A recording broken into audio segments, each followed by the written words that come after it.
vai vào ha, chưa rồi. Bây giờ hai bố con mình đã vai được bằng này thì đã cũng khá nhiều rồi. Bây giờ con cứ cầm cái số tiền này đi cất đi.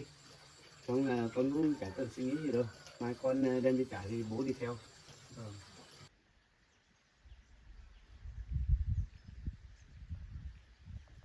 Một đứa con mình cũng vất vả rồi đấy. Đi lái máy của công trình thì máy thì chẳng máy lại hỏng á. Bây giờ mình phải hai bố con phải lo hộ nhau lo tiền để không đi đền cái máy kia nữa. Nhưng mà mai nó cô đứa con đi là còn thiếu bảo thiếu 20 triệu rồi, thế là cái bố cũng đi theo con đi khất lại xem. Chắc chắn cũng được rồi, các cháu mình già nó nói nó chắc chắn nó cũng phải thông cảm cho thôi. Đứa con lại đi làm công trình thì lái mãi kia mái lại bảo hỏng. Bây giờ bảo đi công trình kia phải đền lại cái mái thì bây giờ mình nghiên cứu ra xem còn quanh về cũng không nhà nào có tiền, không có tiền thì mình đi vay, mình già mình đi vay các anh em nó cũng không cảm cho rồi chắc chắn nó vẫn cho đấy. Em ạ. Thì chắc tí nữa anh phải chạy ra ngoài đi xem ai có tiền thì anh vay một chút để khi trả họ mới được. Thì hôm qua mình nói cho bố nghe thì bố anh thấy bố cũng suy nghĩ nhiều quá em ạ. Thì bố cũng chẳng lo thì bố cũng có tuổi rồi mà bây giờ anh còn phải đền bù cái số tiền lớn như thế nữa. Nhà mình thì cũng không có số tiền nhiều như thế mà bây giờ mà anh bảo đi vay cũng rất là khó.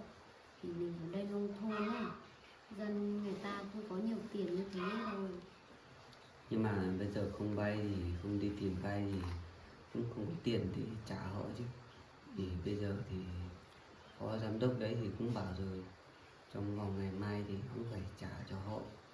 Thì bây giờ cũng phải đi xoay thôi, đi tìm vay xem anh em ai có không, chứ bây giờ cứ ngồi nhà mà không đi tìm tiền thì làm sao mà biết trả lời họ thế nào. Thế tí anh quen biết ai ấy, thì anh cứ đi hỏi xem họ có thì cho mình vay. Nếu mà anh tính thế này thì anh đi ra ngoài bàn bạc với bố xem.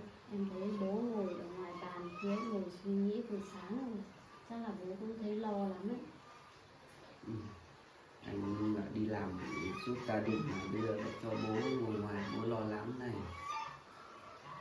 Thôi mình đi ra ngoài xem nào. Xem bố.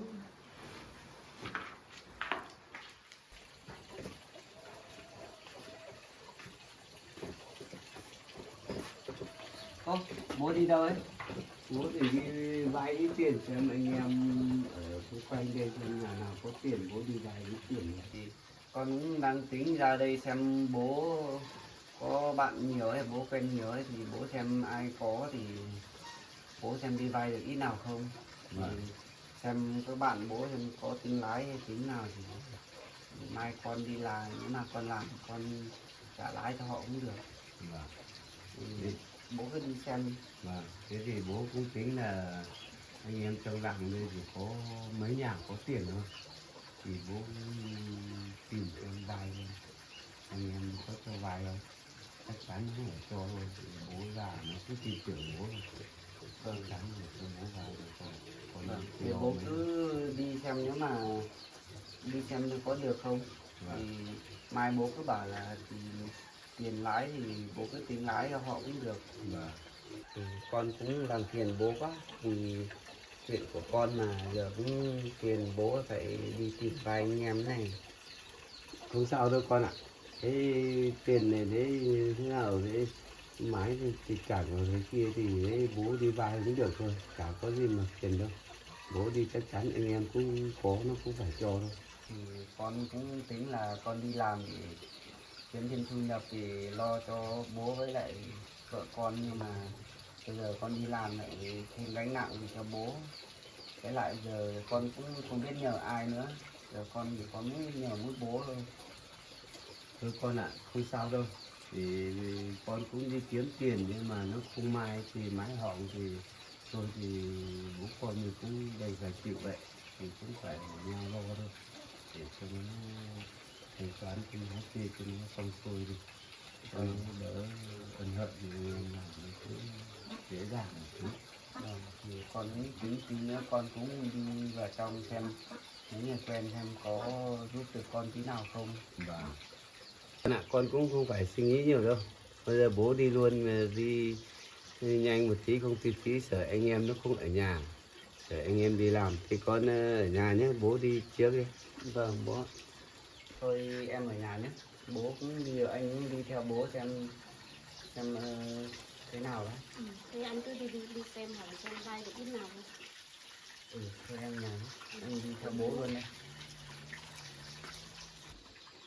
Giờ chỉ mong bố với anh đi vay được tiền, mình thì ở nhà chẳng giúp được gì nữa.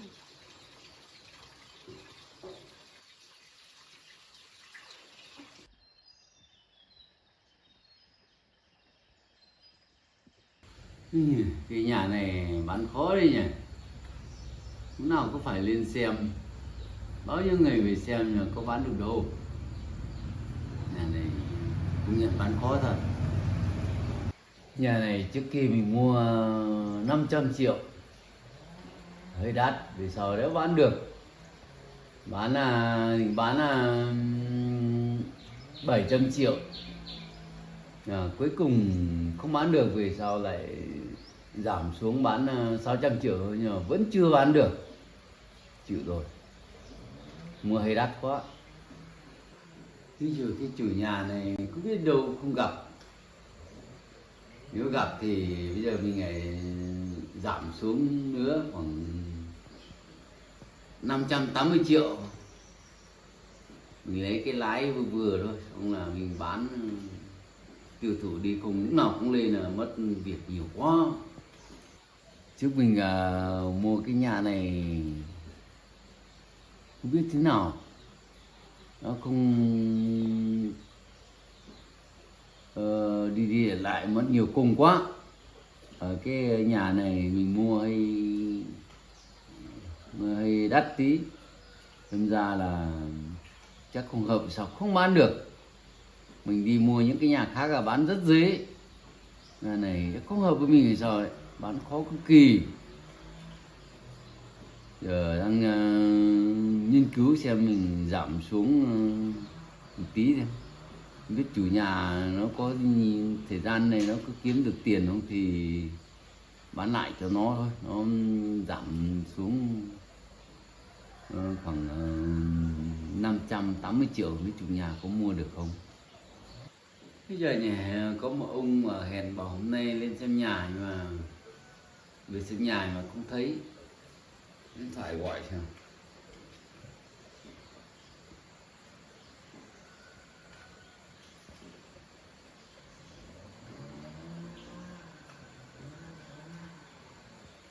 Alo anh à, anh bảo lên xem nhà có lên không? Thì đây chờ lâu lắm rồi, để xem nếu anh cứ lên xem nếu hợp lý thì em bán cho anh.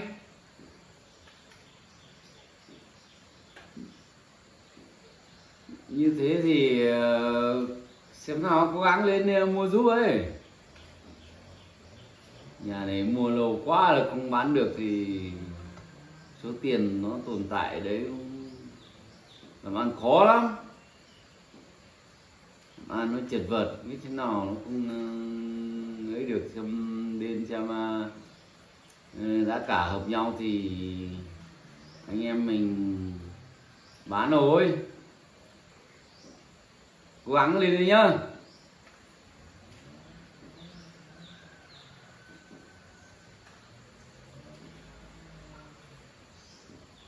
Nhà cái ông này nó không chắc chắn đâu, gọi điện thoại nói thế ứng rồi, thấy rõ ràng đâu.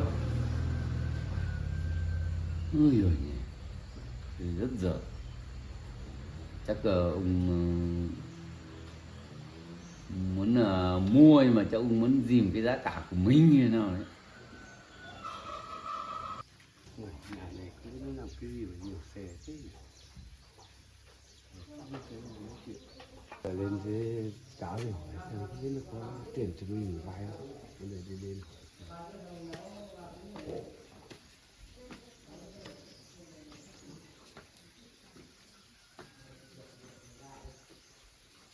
Ở nhà không cháu? Có. Cháu ở nhà. Dạ ra. Có đi chú ơi. Vâng. Thế thì nhà cháu cái xe nhiều thế này là nhà cháu hôm nay có khách à? Nhà cháu hôm nay có ít khách. Thế anh em là bạn bè đến chơi. Bạn bè đến chơi mà. Ừ. Uống nước. Vâng.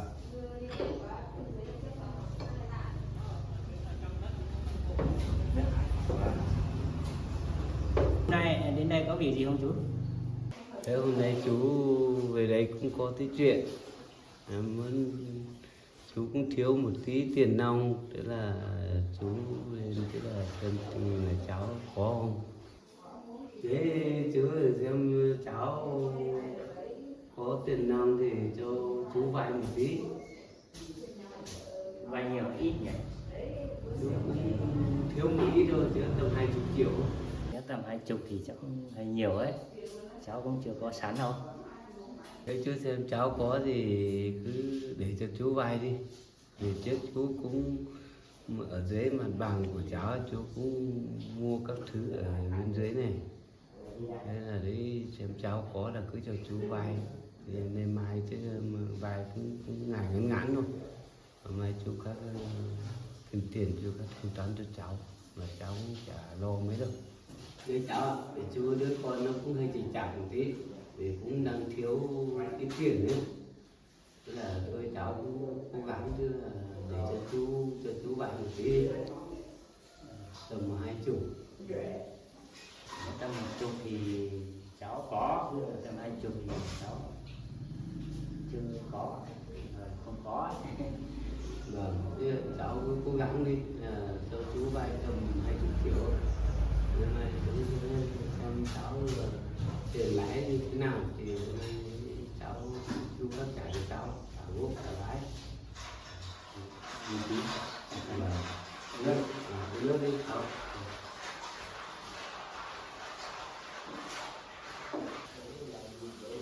Thấy chú già không biết có tiền trả cho mình không á.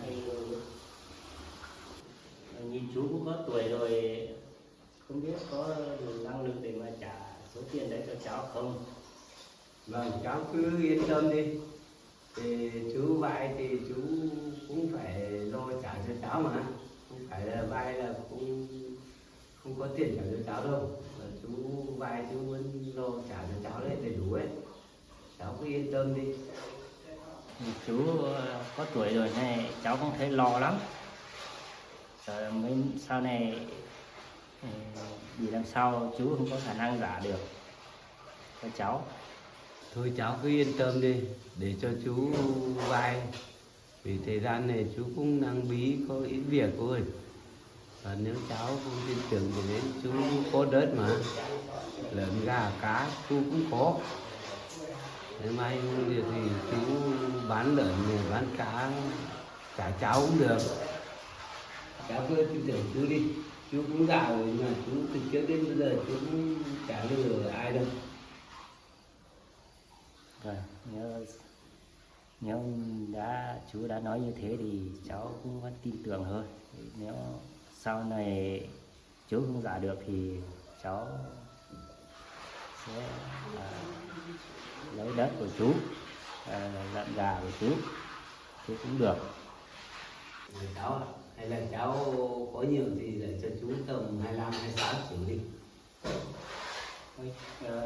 Cháu không có tầm đấy rồi, cháu cố gắng cũng được số đấy rồi, không có rồi. Hết. Các cháu có đấy, các cháu cũng muốn cho chú vài tiền. Thật sự không có rồi, cháu tin tưởng chú mới cho ai được, mới có cho ai tầm đấy. Đấy cháu ạ, nãy đứa con cũng có vấn đề đấy, chú muốn đi vay tiền, chú cũng đi vay đi tìm mấy nhà rồi.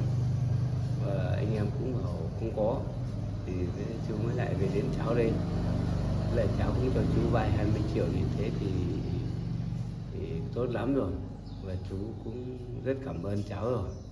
Bây giờ chú mà cháu lần này thì cháu chưa tin tưởng chú, cháu phải làm giấy. Nếu sau này chú không trả được thì cháu đi lấy đất của chú đấy.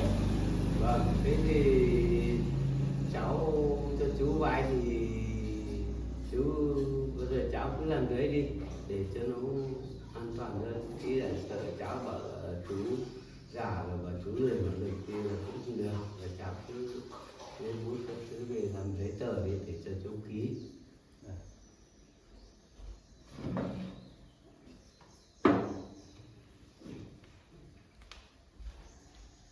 Cháu này nó cũng rất tin tưởng mình người già đấy, thì nó cũng cho mình vay 20 triệu này thì may quá rồi đấy, rất cảm ơn đấy.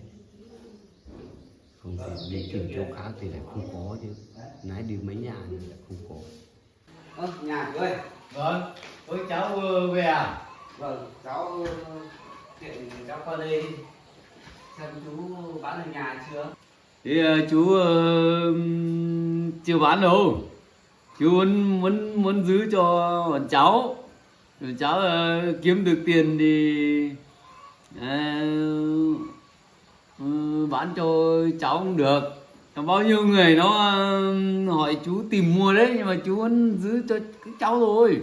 Thế nên cháu ở đây làm đây định chuộc nhà. Không chú ạ, cháu chỉ về đây xem chú bán được nhà chưa thôi. Ê, nếu thế thì không phải chuộc nhà. Không chú ạ, cháu chỉ tiện qua đây cháu xem lại nhà một tí thôi. Ôi, thế thì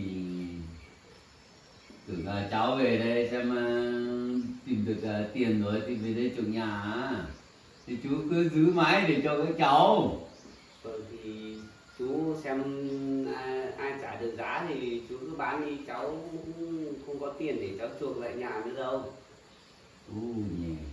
Thế thì chú cũng nhiều khách hỏi lắm, nhưng mà chú muốn bán lắm rồi, nhưng mà sợ gia đình của các cháu là muốn chuộc lại thì chú không dám bán nữa. Thì bọn cháu cũng mua được nhà rồi nên là nhà này bọn cháu cũng không chuộc lại nữa chú ạ, nên là chú xem ai trả được giá thì chú cứ bán đi. Chú định giữ lại cho các cháu chuộc thì bao nhiêu khách nó về tìm mà chú không dám bán nữa để các cháu chuộc này. Thế hôm nay cháu xuống đây làm gì? Thì hôm nay thì cháu có việc cháu đi qua đây nên là cháu thấy nhà chú mở cửa ấy, nên là cháu vào đây chơi một tí thôi. Tưởng là cháu về chuộc lại nhà, nhưng mà nếu thế không phải về chuộc nhà thì chú không tiếc nữa. Ui giời. Vâng, thì cháu cũng chỉ vào xem một tí thôi mà, và thì trước cháu ở đây lâu ấy, nên là cháu không nhớ nên cháu mới vào xem một tí thôi. Thế thì cả nước cũng thèm rót nữa. Tưởng về chuộc nhà cho chú cũng chờ lâu lắm rồi. Không thì chú không chờ các cháu thì chú bán lâu rồi đấy. Thế là hay là cháu sợ chú bán đắt à?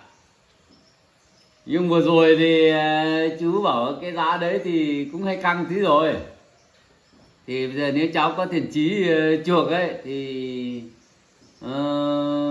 chú cân lố xuống cho cháu bán lại 580 triệu rồi. Chú ạ, cháu biết chú cắt lỗ như thế rồi, nhưng mà cháu cũng bây giờ gia đình cháu không có tiền đâu, với lại cháu cũng không phải là về đây để chuộc nhà đâu, nên là chú thông cảm cho cháu thôi. Như thế thì cháu không phải về chuộc nhà thì chú không có tiền nữa, đi về đi cháu, về đi. Thế cháu phép chú cháu đi về. Vâng, thôi đi về đi. Đừng về chuộc nhà, hóa ra lại về chơi không. Mà chú ấy toàn đi mua nhà để bán lại cái này hay là chú ấy có tiền nhỉ? Là mình quay vào hỏi vay một chút xem chú ấy có cho mình vay. Nếu mà cho vay thì mình hỏi xem chú ấy cho tính lãi cũng được. Thì chắc chú ấy cũng có tiền.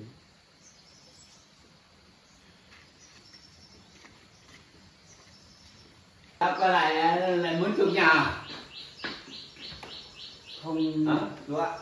Thì cháu quay lại thì cháu cũng muốn hỏi chú xem là chú cũng đi tìm buôn nhà ấy, thì chú mua lại xong bán ấy, thì xem chú có tiền không thì cho cháu vay ít, em có thì cho cháu vay một ít, chú tính lãi cho cháu cũng được.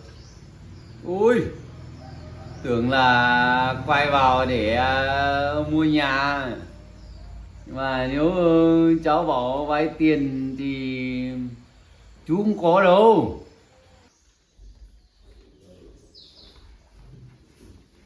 Đấy là tiền này. Rồi, số tiền.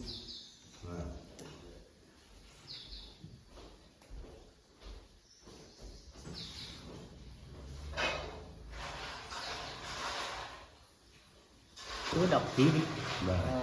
Chú lấy tí. Ở trong đấy cháu ghi là nếu chú không trả được thì cháu lấy đất của chú đấy. Vâng. Trong đấy cháu ghi 2 tháng. Vâng. 20 triệu trong thời gian cho chú vay 2 tháng.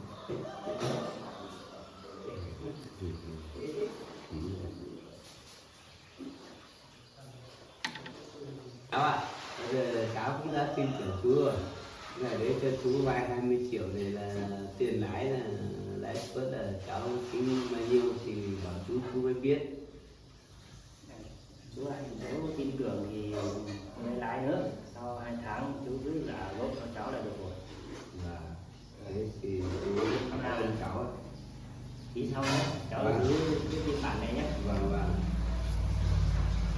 Tiền cho Vâng. chú đến xem nào.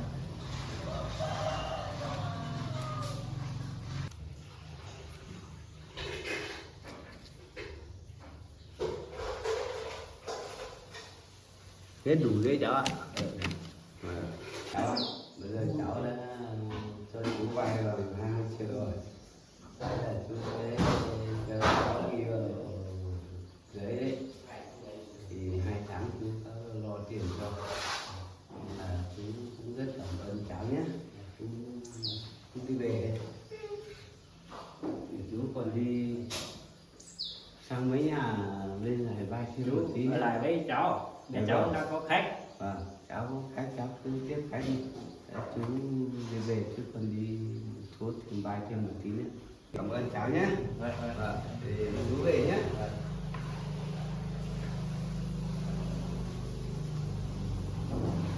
Mãi quá. Để em đề lại cái cháu này cho vay được 20 triệu. Thì thôi bây giờ mình lại đi về nhà khác. Có chuyện vay thêm một tí nữa. Cháu này cũng rất cảm ơn đấy, người thật thà cho người vai cũng rất tốt đấy, người đi vào nhà khác.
Xoay vòng cả.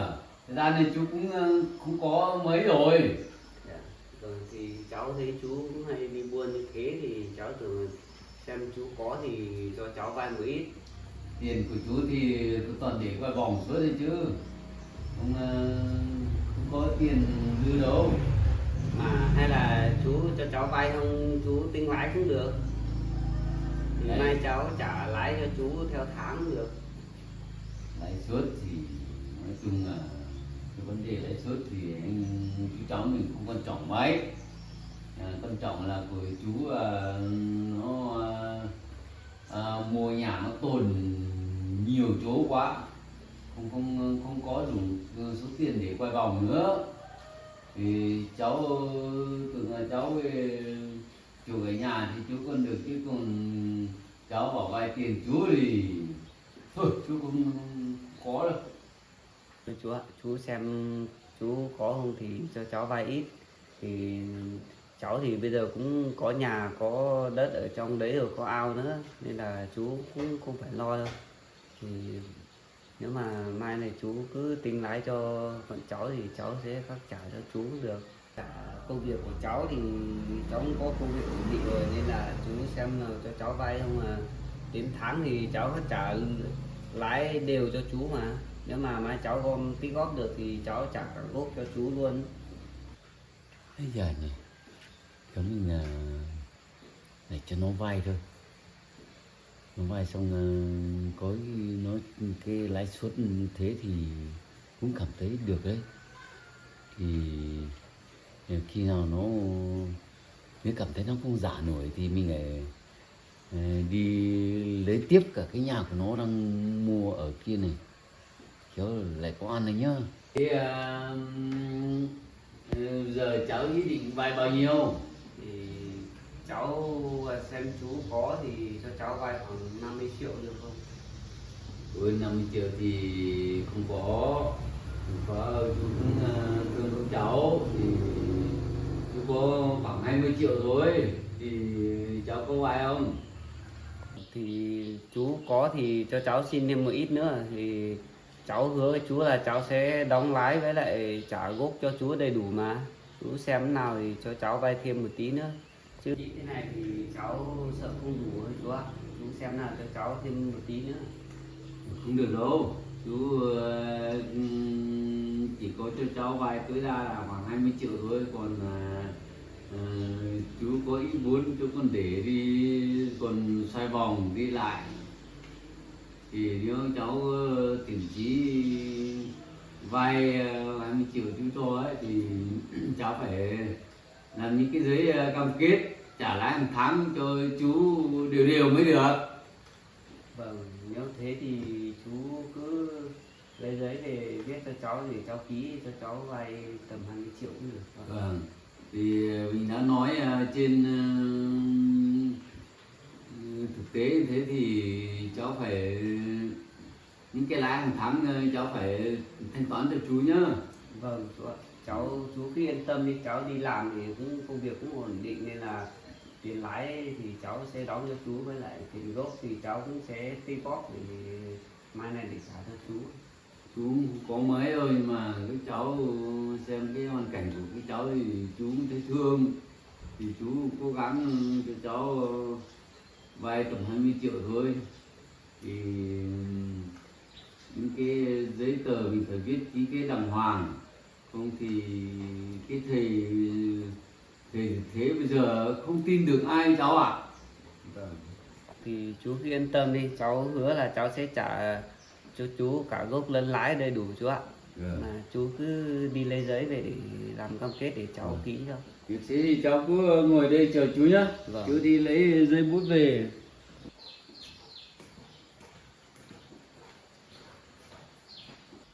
Mình vay được ít này, không biết là tiền bố có vay được không. Mà bây giờ mình lại làm khổ bố nữa.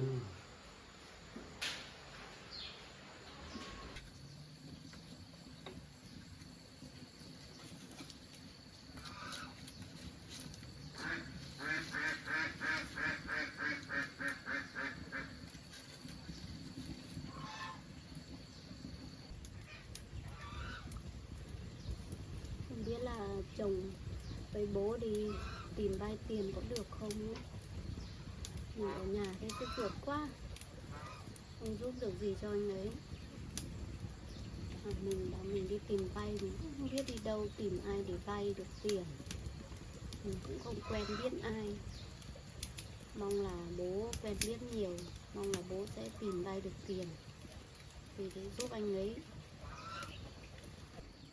Chắc là anh ấy cũng tự trách bản thân mình lắm, thì anh ấy đi làm việc không kiểm tra máy móc nên là mới xảy ra chuyện như thế. Nếu mà anh ấy chú tâm hơn, kiểm tra máy móc trước khi làm việc thì chắc là không xảy ra chuyện như thế này. Thì bây giờ cũng không cần phải khổ, phải đi tìm vay tiền để mà đi trả cho công ty. Ai thì cũng mắc sai lầm thôi. Bây giờ cũng chỉ mong là anh ấy qua chuyện lần này thì mong là anh ấy sẽ rút ra bài học cho bản thân, khi làm việc sẽ cẩn thận hơn. Giờ chỉ mong là bố với anh vay được tiền để đi trả, xong là anh ấy vẫn đi làm bình thường. Mà cũng muộn rồi, cũng đi lâu rồi mà cũng chưa thấy về, không biết là tình hình như thế nào nữa.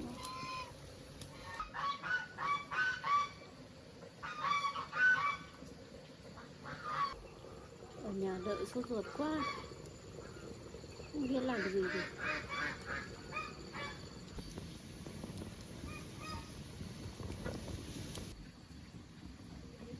Ôi, cơm sôi rồi.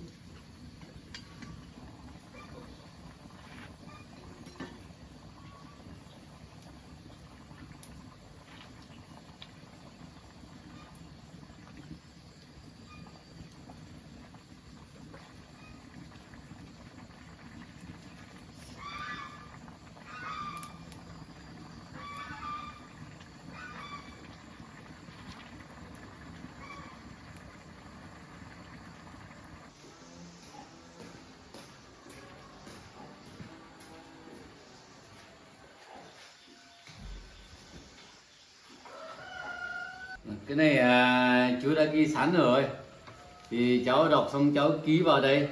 Vâng, để cháu đọc lại.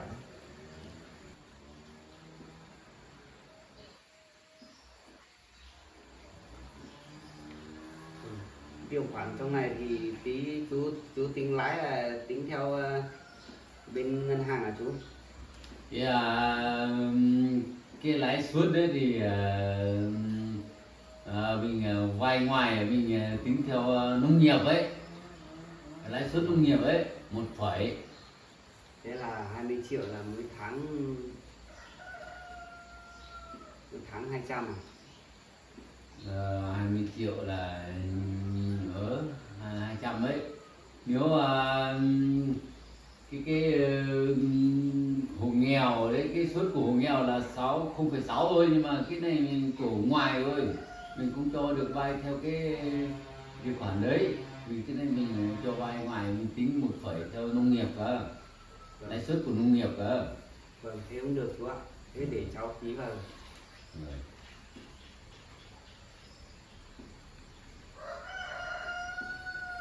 Đây chú ạ. Vâng, được rồi thì tiền đây cháu ạ. Này chú cũng đếm đủ 20 triệu rồi. Vâng, thế để cháu đếm lại xem.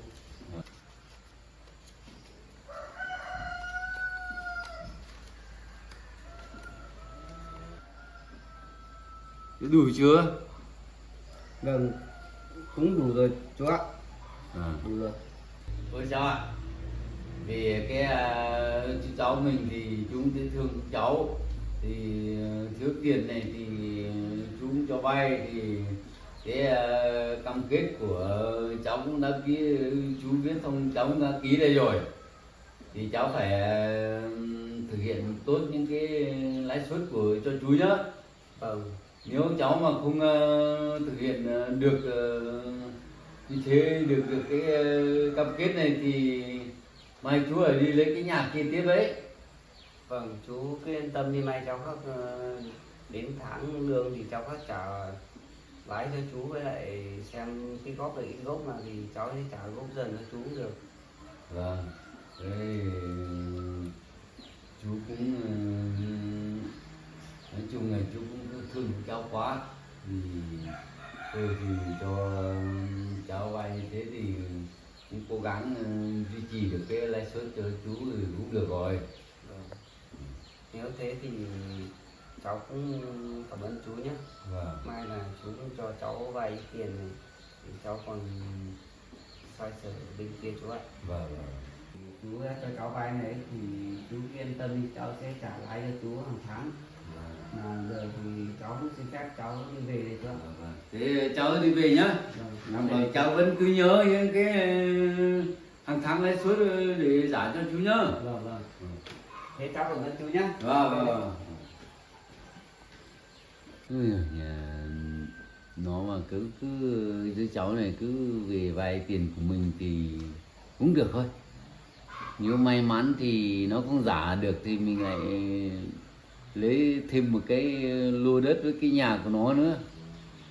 Vì chắc chắn đứa cháu này nó sẽ nợ nần nhiều, chắc chắn nó sẽ không giả nổi đâu. Mình thiện chí mình phải nghiên cứu xem nào cho lấy tiếp của nó cái lô đấy mới được.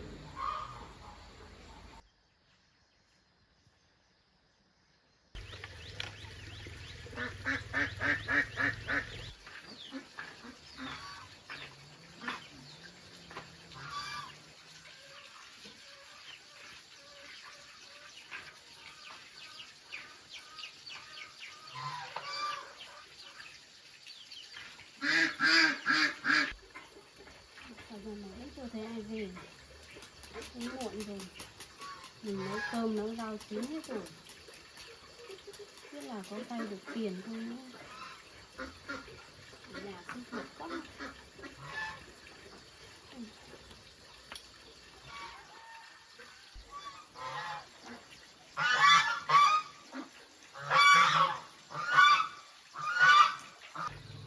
Ố em, Anh về à?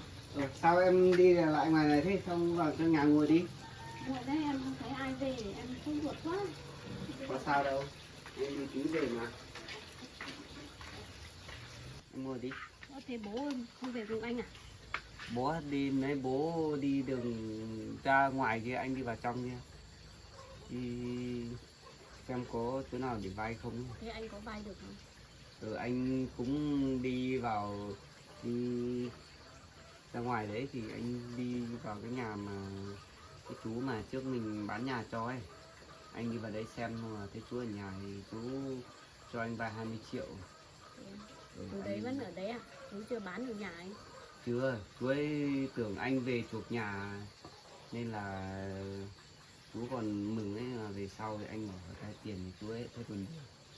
Anh vay được ít thế này sao đủ? Thì anh cũng đi nhiều chỗ rồi nhưng mà họ cũng có việc dùng đến ấy, nên họ cũng không cho vay. Cũng may là anh về đấy thì chú đấy cho anh vay ấy. Thì chú ấy cũng tính lái cho mình ấy.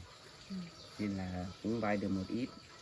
Thì anh bảo là chú đấy cho thêm, mà chú ấy thì cũng bảo là vốn của chú để xoay vòng ấy, nên là chú ấy lại cho ít thôi. Thế này thì mới được ít thế này, không biết là bố có vay được không nữa. Nếu mà bố vay được về bù vào thì còn đi trả cho công ty được. Giờ cũng xem bố thế nào thôi, chứ bây giờ thì vay anh cũng không vay được nhiều nữa. Mà anh bảo đi kiếm tiền để lo cho gia đình mà bây giờ lại thành mang nợ vì cho em với lại bố. Thôi thì chuyện cũng đã xảy ra rồi thì bây giờ thì mình cứ cố gắng để tìm được tiền để trả cho công ty, xong là anh vẫn tiếp tục đi làm để mấy nữa vẫn có tiền là trả lại là được rồi. Mà bố đi lâu này mà vẫn chưa thấy về này, không biết là bố có vay được tiền không nữa. Không biết được. Giờ bố cũng có tuổi rồi, giờ cũng phải chạy đi tìm vay tiền để lo cho anh nữa.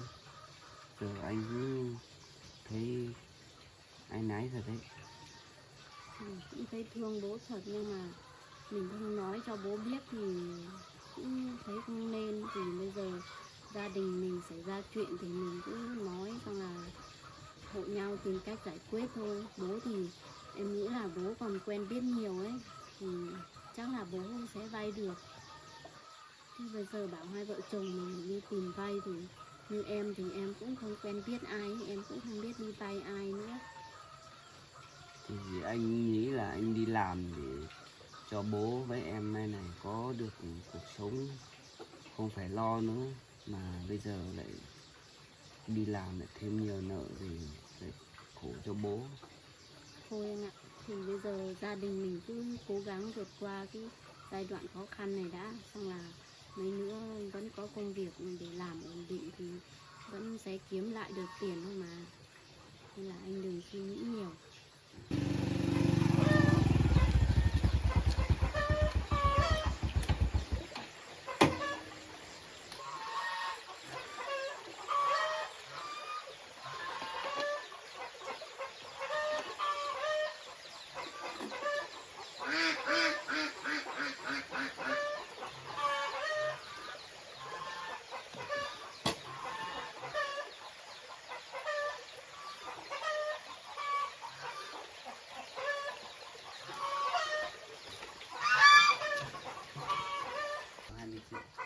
Thế con về đâu chưa?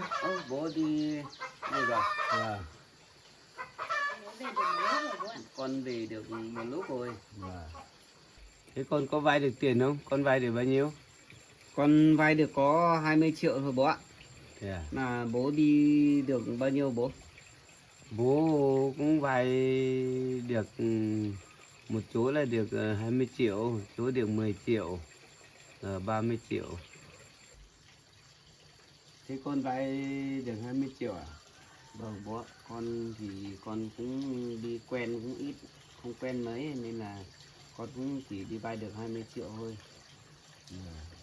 Thì bố thì cũng đi vay, tức là anh em cũng có nhà cũng có nhà cũng không có. Và nếu có mỗi hai nhà có thì nó cũng một nhà cũng cho bố vay 20 triệu, còn một nhà cho vay 10 triệu là 30 triệu. Thế con tầm ấy, cho nên hôm nay 30 triệu. Nếu thế thì 50 triệu. tổng được 50 triệu bố nhỉ? Rồi. Mà 50 triệu này thì bây giờ vẫn thiếu 30 triệu nữa.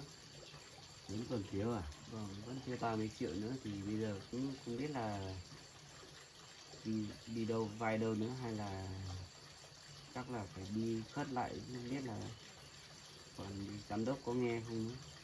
Nếu mai con đem tiền đi trả ấy thì bố cũng đi theo, vì bố có tuổi rồi, và bố đi nói tức là để các con thì nó sẽ thông cảm cho bố rồi, thì nó cũng nghe bố rồi, vì bố người già nói nó cũng nghe thôi.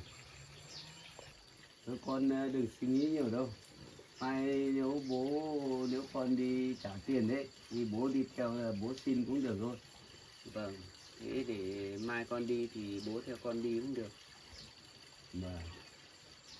Anh với bố đi vay được tiền, còn em thì em cũng ngồi ở nhà chẳng giúp được gì. Em bảo em đi vay thì em cũng không quen biết ai ấy, nên là không biết vay ở đâu. Thì nếu mà em quen biết thì đi vay được ít, chắc là cũng bù vào đây chắc cũng được nhiều hơn một chút. Thôi không sao đâu em ạ. Thì bố cũng với anh cũng đi vay được một ít rồi thì chắc mai anh đi khất với lại anh phó giám đốc xem thế nào thì anh đấy có cho mình trả dần theo lương, trừ theo lương dần không thì giờ nếu mà anh ấy cho mình trừ theo lương thì cũng tốt thôi. Vậy bây giờ thì em cũng cứ ở nhà là được rồi. Thôi con ạ, bây giờ hai bố con mình đã vay được bằng này thì đã cũng khá nhiều rồi. Còn thiếu một ít nữa là cũng không lo được con ạ. Thì nay bố với con sang nói với ông phó giám đốc à. Vâng bố ạ, thì nó chắc chắn nó cũng phải thông cảm cho bố con mình thôi. Vâng, nếu mà anh ấy cho con khất lại thì tốt quá bố ạ. Vâng. Chắc chắn bố đi khất chắc chắn nó cũng phải cho thôi. Bây giờ con cứ cầm cái số tiền này đi cất đi, xong là con cũng chẳng cần suy nghĩ gì đâu. Mai con đem đi trả thì bố đi theo. Vâng, thế thì con đi cất đấy. Vâng. Rồi đi đem đi cất. Thế nghỉ ngơi nó ăn cơm, con nấu cơm nó ra xíu rồi. Con lấy tiền đi cất. Lấy tiền đi cất.